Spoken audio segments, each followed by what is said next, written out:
Bonjour tout le monde, bienvenue dans cette vidéo dans laquelle on va rédiger un petit résumé pour bien discuter les différentes notions de la continuité d'une fonction numérique.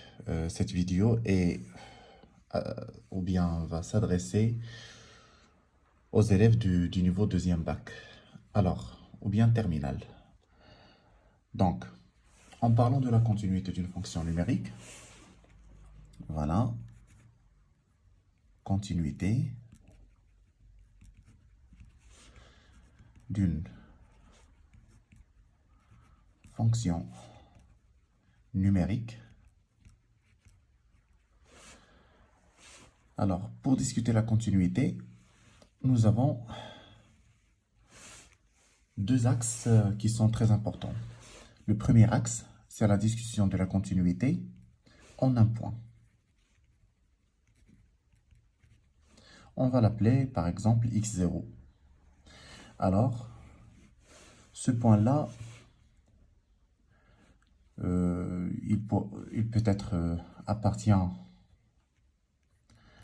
au domaine de définition, d'accord? Sinon, ça c'est un cas particulier qu'on va traiter seulement avec le niveau de deuxième bac sciences maths, x0 qui n'appartient pas à D de f. Alors, si x0 appartient à D de f, la notion classique de la continuité en un point nous donne comme proposition que f est continu en x0 si et seulement si sa limite lorsque x tend vers x0 de f de x est égal à f de x0. Bien évidemment, on pourra évoquer la notion de la continuité en un point, que ce soit à gauche ou à droite. Alors, f est continu à gauche en x0 si et seulement si sa limite lorsque x tend vers x0 à gauche est égale à son image. Idem en parlant de la continuité à droite. Alors f est continu à droite en x0 si et seulement si la limite lorsque x tend vers x0 à droite est égale à l'image. Et lorsque f est continu à gauche et à droite à la fois, on pourra conclure que f est continu en x0.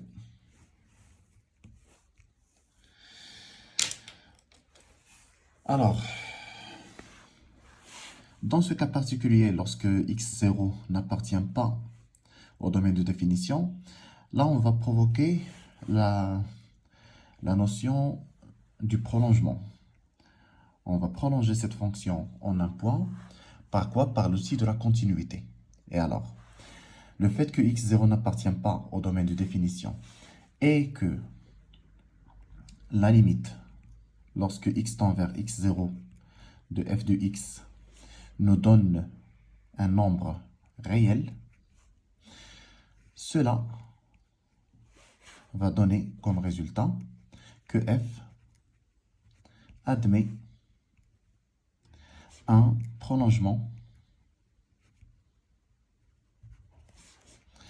par continuité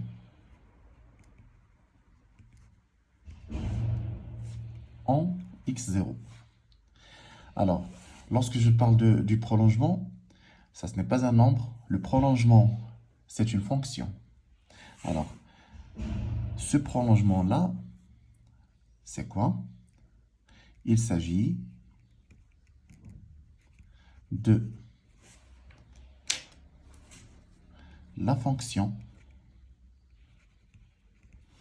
On pourra l'appeler par exemple la fonction g qui est définie par, ou bien définie sur le domaine de définition de f union le singleton x0.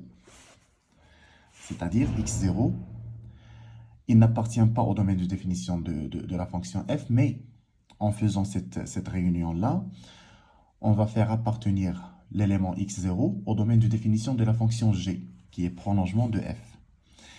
Par quoi? Par g de x est égal à f de x lorsque x est différent de x0, et g de x0 est égal à quoi? Est égal à ce L-là, le nombre L qui est résultat de la limite de f de x. Alors, cette notion, comme je viens de dire, se sert pour la filière de deuxième bac PC seulement comme culture générale pour se préparer un peu au concours. Mais il s'agit d'une notion très très importante pour la classe de deuxième bac sciences maths. Alors, ça, c'est tout ce qu'il s'agit de la continuité en un point.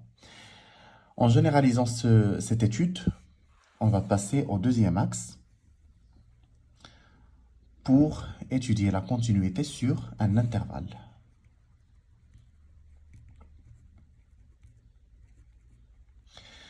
Bien sûr, dans ce niveau de terminale, on ne va pas rentrer dans des démonstrations qui vont casser la tête aux élèves, mais on accepte des notions qui sont très nécessaires de topologie. La première notion, c'est que lorsqu'il s'agit d'une fonction continue sur R, elle sera continue sur tous les ouverts de R. Et alors là, il faut distinguer entre deux types d'intervalles. Que ce soit un intervalle ouvert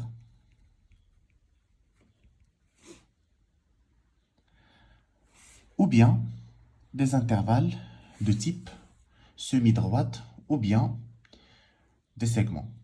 Alors, en parlant de l'ouverture, là, on va provoquer une proposition qui va dire toute fonction continue sur un intervalle ouvert, elle est continue sur tous les points de cet intervalle. Bien évidemment, on ne va pas justifier ou bien vérifier tous les points de cet intervalle, ça va perdre le temps de l'élève. Mais il suffit de se baser sur les fonctions usuelles qui sont très importantes ou bien très importantes dans l'étude. Première fonction, c'est la fonction polynomiale. Alors, la fonction polynôme ou bien la fonction cosinus ou la fonction sinus et futurement on va voir la fonction exponentielle x. Ces fonctions sont continues sur R et particulièrement sur l'intervalle ouvert qu'on va nommer l'intervalle I. Et particulièrement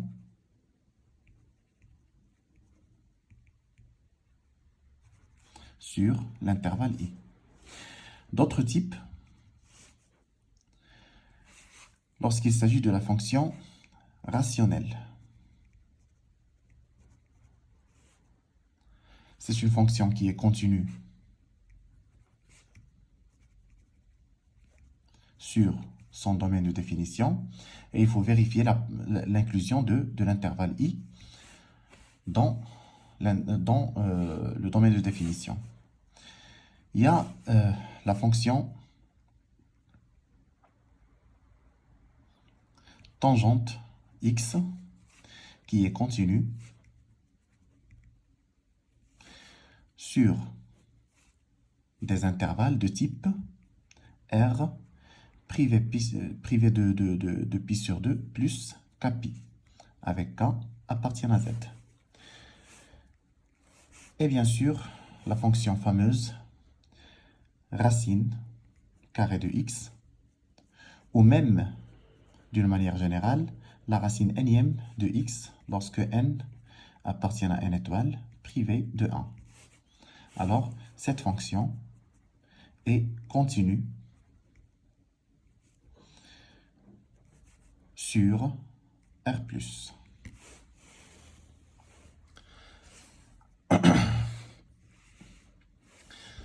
Le problème, c'est que,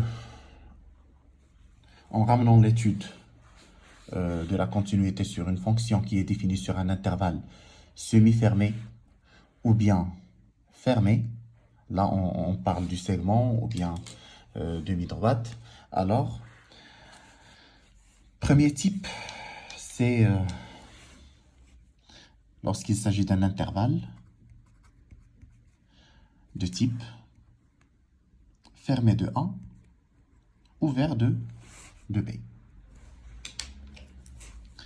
Première étape, il faut vérifier que la fonction f est continue sur l'intervalle AB ouvert.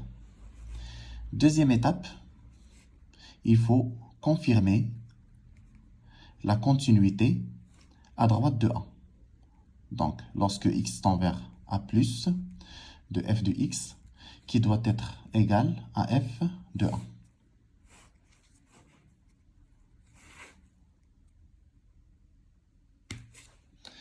Deuxième type, lorsqu'il s'agit d'un intervalle ouvert de la part de A, fermé de la part de B. Première étape, on vérifie la continuité sur l'intervalle ouvert. Donc f est continu sur l'intervalle AB ouvert. Et puis, on va vérifier la continuité